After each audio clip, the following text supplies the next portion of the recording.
In 1955, some streets still had houses priced under $1,000. That number could shift a family's future at a building society.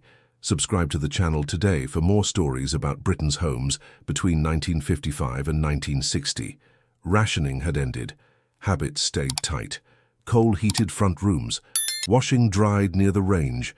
Smog clung to towns in 1955. This was the start of a new domestic ideal.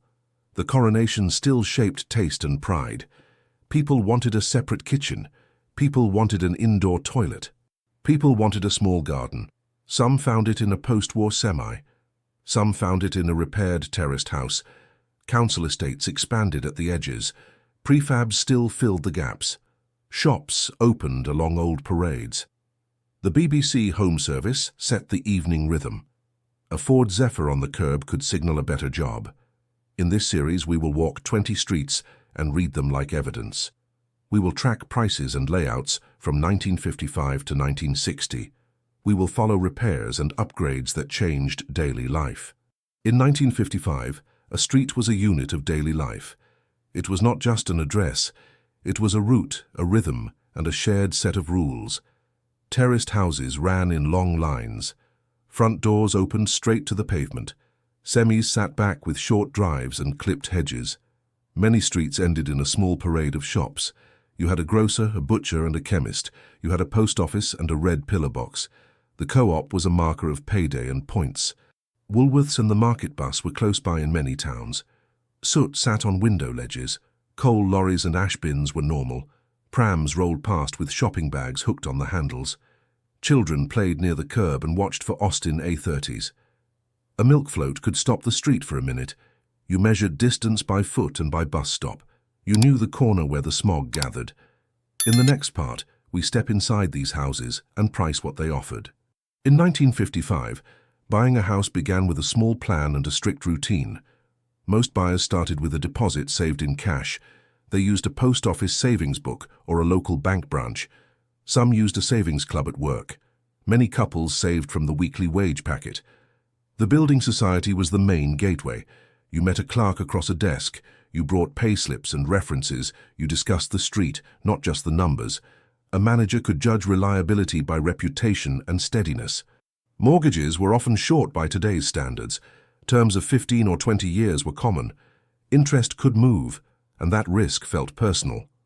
Stamp duty and legal fees mattered more than people admit. Surveyors looked for damp, rot, and roof trouble.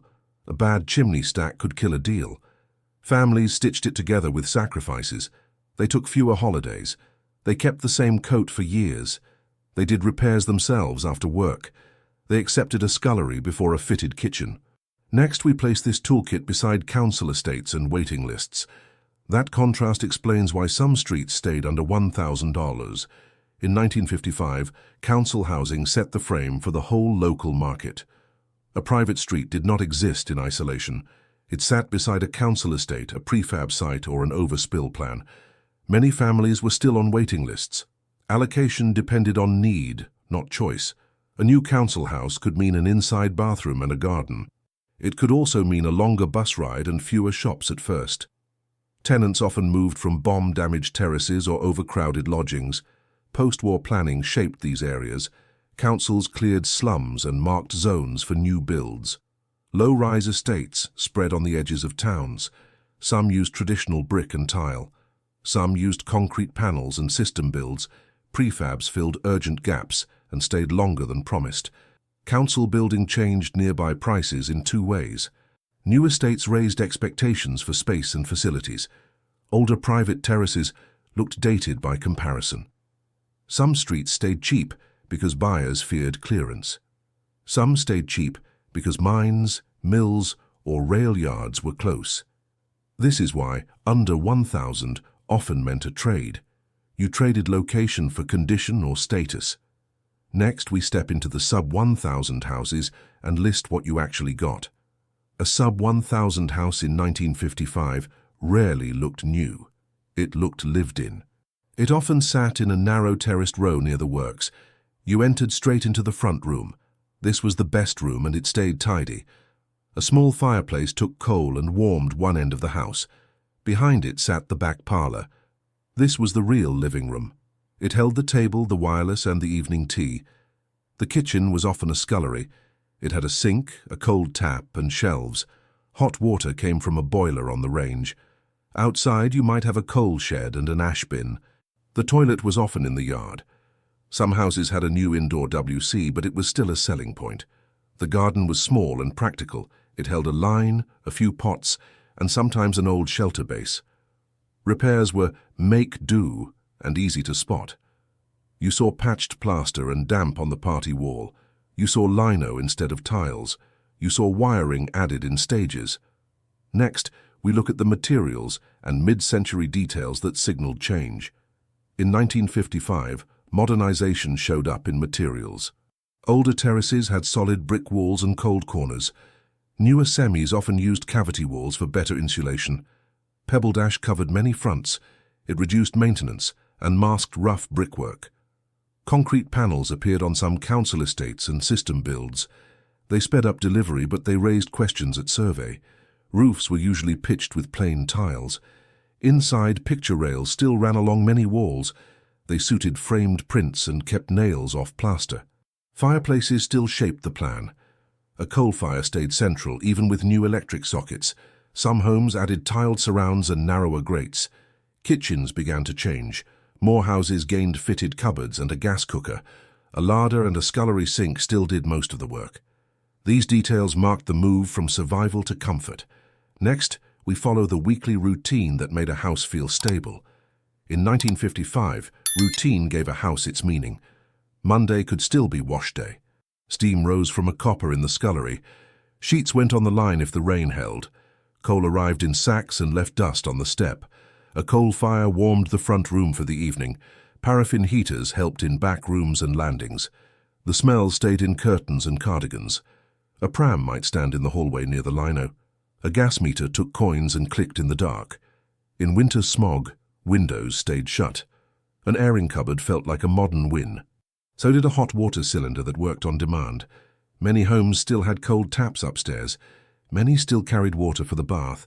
Tea anchored the day. A Lyons tea house treat was rare, but talked about. Supper happened early when shifts ended. The BBC Home Service filled the quiet after dishes. A proper home meant small comforts and small control. It meant a key that was yours. Next, we look at the fixes and upgrades families made to catch up with 1960. By 1955, many buyers expected a second job at home. They bought a cheap house and paid with weekends. They called it improvement, not renovation. Rewiring was a common first step. Old cables and tired switches worried insurers and surveyors. Families added more sockets and safer fuse boards. The ring main became a quiet upgrade on many streets. Indoor plumbing followed when money allowed. Some turned a pantry into a small bathroom. Some put a WC under the stairs. Hot water improved with a cylinder and an immersion heater. A tin bath in front of the fire slowly disappeared. Kitchens changed in small stages. A fitted base unit felt modern. Formica worktops became a goal. A gas cooker replaced a range in many homes. A fridge was rare, but it was now imaginable.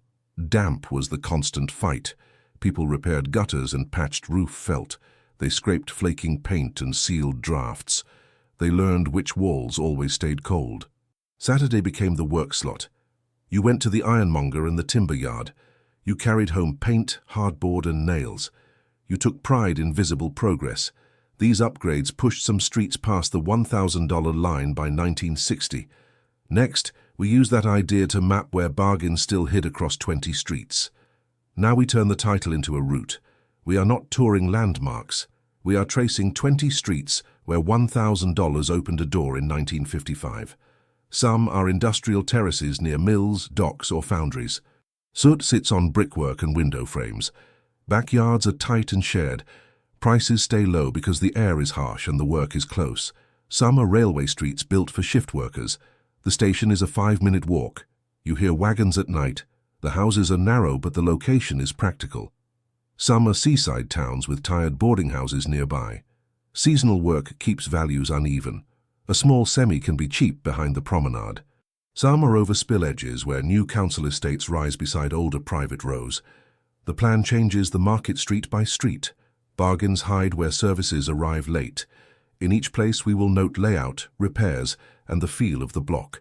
Then we will ask what cheap really meant once wages and costs are counted. A house under $1,000 in 1955 was not a bargain in the modern sense. It was a narrow choice with a clear cost. Wages were limited and credit was cautious. The purchase price was only the first line. You still paid rates, coal repairs and transport. You still faced damp, cold rooms and weak wiring. You still lived with smog and noise on many streets. Stability was the real prize. A key in your pocket changed how you planned the next 10 years. It changed how you raised children and saved money. It changed how you used each room. Sacrifice was built into the deal. Holidays were delayed. New clothes were postponed. Saturdays became workdays with paint, hardboard and tools. Council housing shaped the story beside it. For many families, the council tenancy was the route to space and an indoor bathroom. For others, a cheap private terrace was the only way to own. These streets did more than sell houses. They set the pattern for post-war suburb growth and mid-century domestic life. In the next episode, we start the list and step onto the first street.